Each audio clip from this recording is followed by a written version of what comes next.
அண்ணா வணக்கம். வண்டி வந்து 2016 மாடல், ஒரே ஓனர் தான். 4 டயரும் புது tyre, AC working, power window working.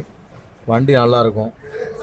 வண்டி வந்து லைஃப் டேக்ஸ் கெட்டி புக்கு சரண்டர் பண்ணி சிவகாசி சிசி வாங்கியாச்சு. ஆல்ட்ரேஷன் மட்டும் போடணும். அது யார் வாங்குறாங்களோ அவங்களுக்கு போய் போட்டு கொடுத்துடலாம். ரேட் நம்ம ஆரம்பம் சொல்கிறோம், ரேட்டு பேசிக்கலாம். சரிங்களாண்ணே? பார்ட்டி இருந்தால் கொண்டு வாங்க. அண்ணா வணக்கம். வண்டி வந்து 2016 மாடல், ஒரே ஓனர் தான். 4 டயரும் புது tyre, AC working, power window working. வண்டி நல்லாயிருக்கும். வண்டி வந்து லைஃப் டேக்ஸ் கெட்டி புக்கு சரண்டர் பண்ணி சிவகாசி சிசி வாங்கியாச்சு. ஆல்ட்ரேஷன் மட்டும் போடணும். அது யார் வாங்குறாங்களோ அவங்களுக்கு போய் போட்டு கொடுத்துடலாம். ரேட் நம்ம ஆரம்பம் சொல்கிறோம், ரேட்டு பேசிக்கலாம். சரிங்களாண்ணே? பார்ட்டி இருந்தால் கொண்டு வாங்க. அண்ணா வணக்கம். வண்டி வந்து 2016 மாடல், ஒரே ஓனர் தான். 4 டயரும் புது tyre, AC working, power window working.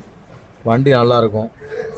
வண்டி வந்து லைஃப் டேக்ஸ் கெட்டி புக்கு சரண்டர் பண்ணி சிவகாசி சிசி வாங்கியாச்சு. ஆல்ட்ரேஷன் மட்டும் போடணும். அது யார் வாங்குறாங்களோ அவங்களுக்கு போய் போட்டு கொடுத்துடலாம். ரேட் நம்ம ஆரம்பம் சொல்கிறோம்,